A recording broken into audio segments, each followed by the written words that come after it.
Apa benar ya Mbah kalau lampor itu ada? Demit, jin, dan setan itu ya ciptaan Allah, hidup berdampingan dengan manusia, dibuat untuk menggoda manusia.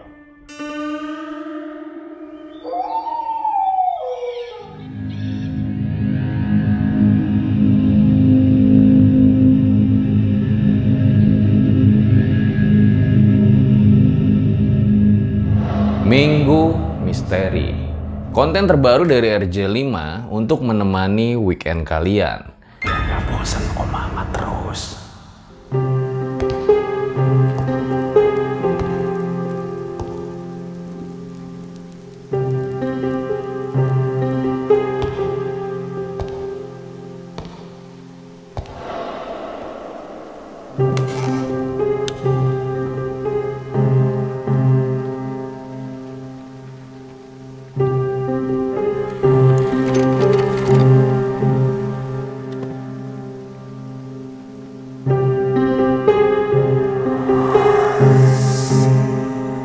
Pokoknya nanti bakal banyak kejutan di konten Minggu Misteri ini, dan di episode pertama gue akan membahas salah satu urban legend, Lampor. Gue kira kompor. Anyway, jangan sampai ada komen kayak gini ya. Emang apa sih nggak boleh? Sebelum gue mulai, dukung terus karya-karya RJ5 dengan cara subscribe, like, komen, dan juga share video ini sekarang juga. Tapi serius nih, dari kalian ada yang pernah denger gak sih tentang lampor atau bahkan punya pengalaman langsung yang berhubungan dengan lampor? Tolong banget komen di bawah karena kita pengen dengerin pengalaman kalian.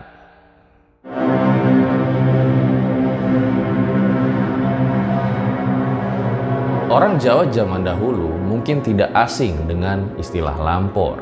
Sebagian masyarakat percaya lampor adalah salah satu jenis setan yang erat kaitannya dengan pembawa maut. Mengenai wujudnya sendiri, masyarakat memiliki kepercayaan yang berbeda-beda. Sebagian percaya kalau wujud dari lampor itu berupa bola arwah atau bola api yang berterbangan dengan banyak. Sebagian lagi percaya kalau wujud dari lampor itu adalah rombongan prajurit Jawa zaman dahulu. Baru mendengar singkat aja mungkin kalian sudah berpikir kalau hantu ini creepy banget. Dan ternyata memang benar. Sebagian masyarakat percaya kalau lampor ini adalah salah satu jenis setan yang ganas, yang kehadirannya itu membawa maut ataupun petaka bagi orang yang bertemu dengannya.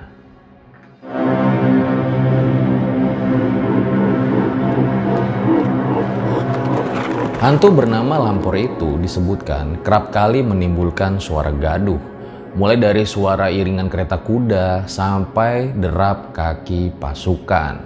Beberapa masyarakat Jawa mempercayai kalau mereka adalah pasukan Nyi Roro Kidul yang tengah bergerak dari Laut Selatan menuju ke Gunung Merapi atau Keraton Yogyakarta.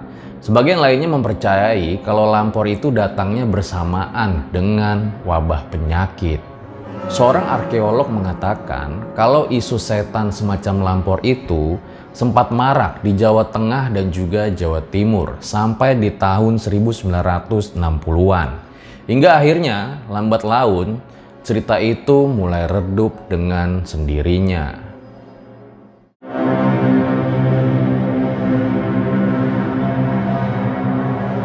Cerita mengenai lampor ini sendiri sudah difilmkan, di mana film Lampor Keranda Terbang rilis di tahun 2019 kemarin. Awal cerita dari film Lampor ini disebutkan datang dari sang sutradara, di mana mitos semasa dia kecil di daerah Temanggung, Jawa Tengah, ia rutin dilarang keluar oleh orang tuanya ketika menjelang maghrib.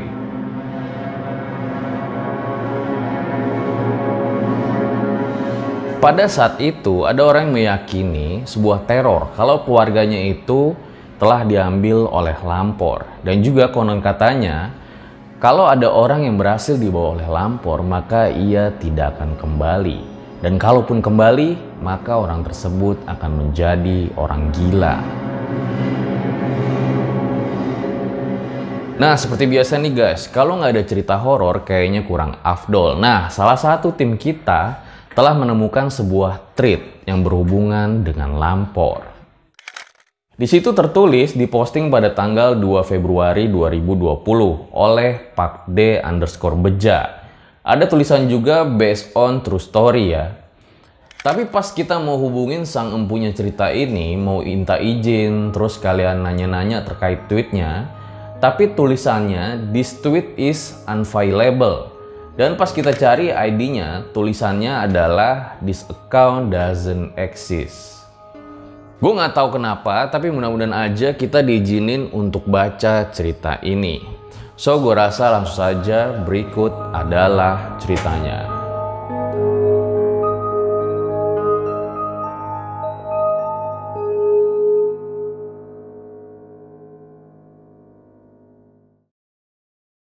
Asap tembakau mengepul keluar dari mulut Mbah Sarjono.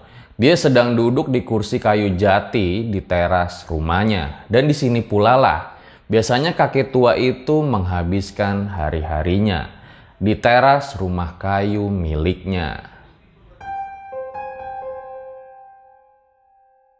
Mbah Sarjono termasuk orang yang berada di masanya. Rumah kayu jati dan banyak petak sawah yang ia miliki. Keseharian hari tuanya kadang hanya dihabiskan di rumah saja karena memang sawahnya itu digarap oleh anak-anaknya dan juga beberapa warga yang bekerja untuknya. Suasana hari ini pun sama dengan hari-hari sebelumnya.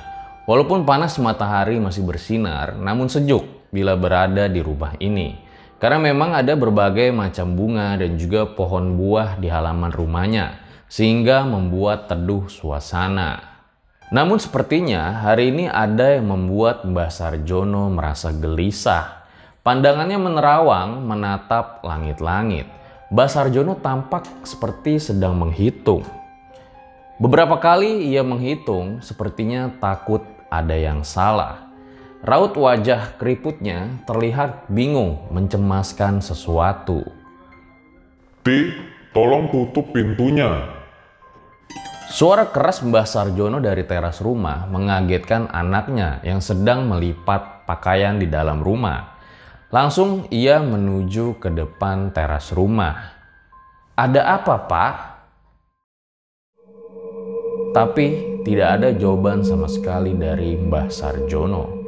Pak, masih tidak ada jawaban dari Mbah Sarjono. Sampai ketika Siti keluar di depan rumahnya, Mbah Sarjono sudah tidak ada. Kursi jati tempat biasa Mbah Sarjono duduk pun kosong. Hanya ditemukan rokok tembakau yang masih menyala dan juga cangkir teh yang sebagian isinya tumpah. Siti mencari ke kiri dan ke kanan, namun tidak ditemukan keberadaan dari Mbah Sarjono.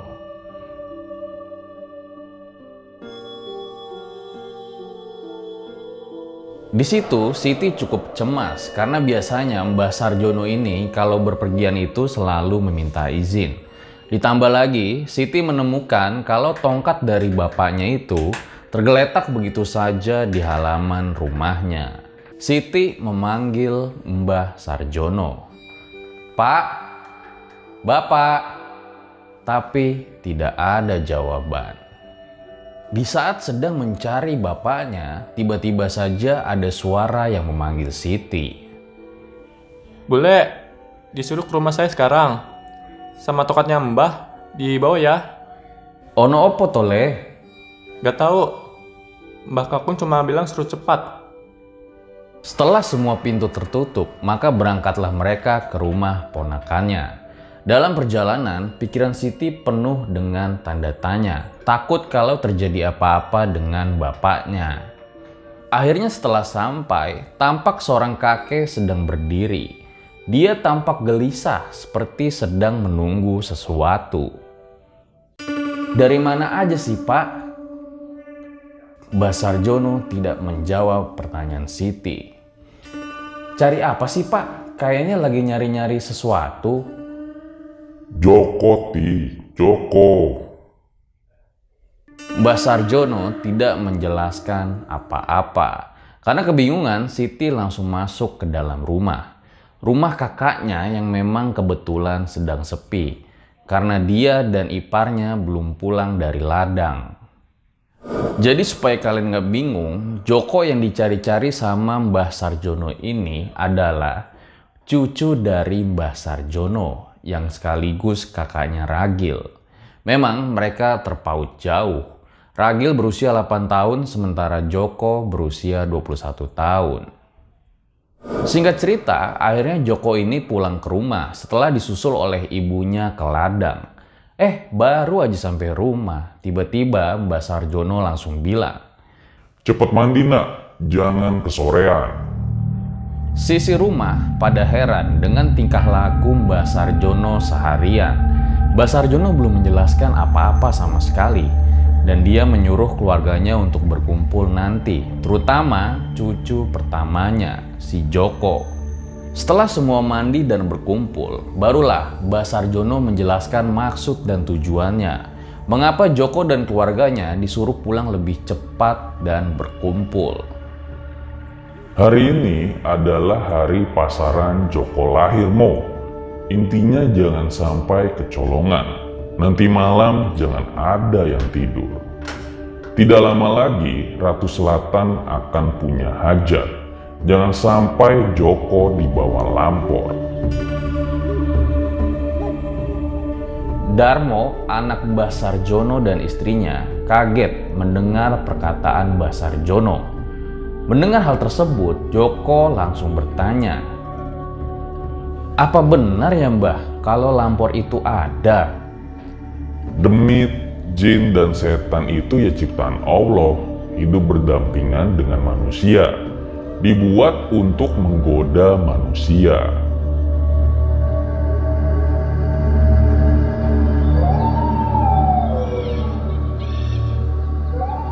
Perlahan sore semakin gelap. Semua yang berada di rumah tidak diizinkan keluar oleh Mbah Sarjono.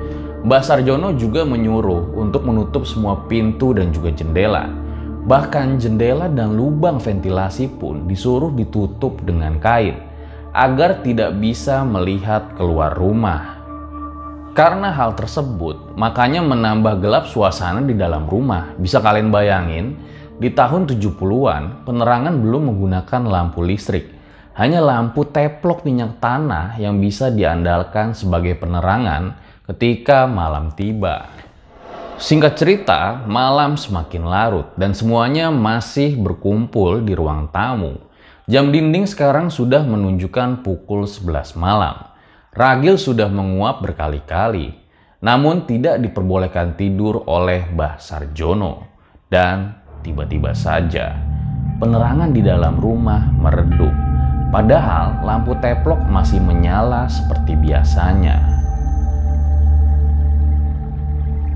Rasa dingin dan lembab semakin terasa dan entah kenapa semua keluarga yang berkumpul di ruang tamu merasakan rasa kantuk yang sangat luar biasa. Mbah Jono menyuruh semuanya duduk di lantai, melafalkan doa dan berzikir.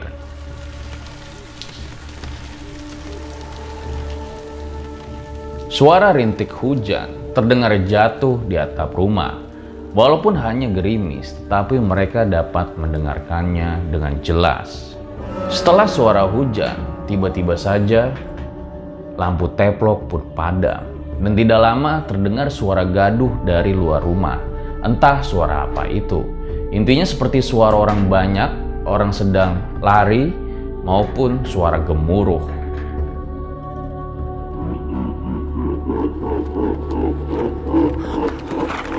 Tidak ada yang berani mengeluarkan suara, kecuali Ragil yang tiba-tiba saja berteriak dan memeluk ibunya. Sementara itu, ibunya Joko terus berusaha menghidupkan lampu teplok yang padam. Namun, berkali-kali ia gagal. Di situ, ibunya pun berteriak, "Jangan tidur, nak!" Di situ, ibunya Joko panik karena melihat si Joko ini hanya mematung saja dan bibirnya komat kamit tanpa mengeluarkan suara. Hingga akhirnya, kerincing, kerincing, kerincing, Suara tersebut semakin lama semakin keras hingga akhirnya tiba-tiba hilang. Kedebuk, tiba-tiba si Joko ini roboh dan pandangan Mbah Jono dan lain pada saat itu terasa kabur, seakan-akan lampu teplok tidak banyak membantu. Di situ Joko tubuhnya kaku dan keras, seperti sedang menahan sesuatu. Mulutnya masih komat-kamit seperti tadi. Ibunya hanya bisa meneteskan air mata melihat keadaan anaknya. Sedangkan Mbah Sarjono dan bapaknya masih duduk di samping, juga komat-kamit, entah apa yang dia baca pada saat itu. Hingga akhirnya, kerincing, kerincing, kerincing, suara itu semakin mengeras. Dan entah apa yang dipikirkan oleh Siti. Si Siti ini malah berdiri dan menuju ke jendela. Ia pengen melihat apa yang terjadi sebenarnya di luar. Namun langsung ditarik oleh Mbah Sarjono. Di situ emang bener-bener suasana udah chaos banget. Hingga akhirnya suara gemuruh itu mulai menghilang. Begitu juga dengan pandangan mereka yang sempat kabur. Dan juga Joko. Tubuhnya yang semula kaku, kini udah gak kaku lagi, walau masih lemas. Le, bangun Le. Ucap Mbah Sarjono sambil mengguncang tubuh Joko yang terbaring di lantai. Dan tidak lama dia juga mengucap Alhamdulillah. Yang tandanya gangguan pada malam itu sudah berakhir.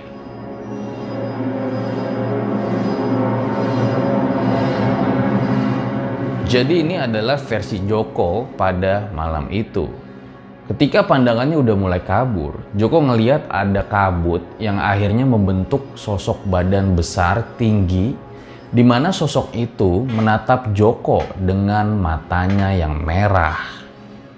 Jadi ketika Joko melihat ke arahnya, sosok itu seperti mengulurkan tangannya, hampir sampai ke kepala Joko. Dan karena dia tidak bisa menggerakkan tubuhnya, si Joko ini menjatuhkan tubuhnya ke lantai. Tapi pada saat itu, sosok tersebut masih aja mengulurkan tangannya. Sampai akhirnya dia menghilang dengan sendirinya. Tidak lama setelah itu, cerita Joko mengenai Lampor ini tersebar di warga desa dan juga desa-desa tetangganya. Dan itulah malam yang panjang bagi keluarga Mbah Sarjono.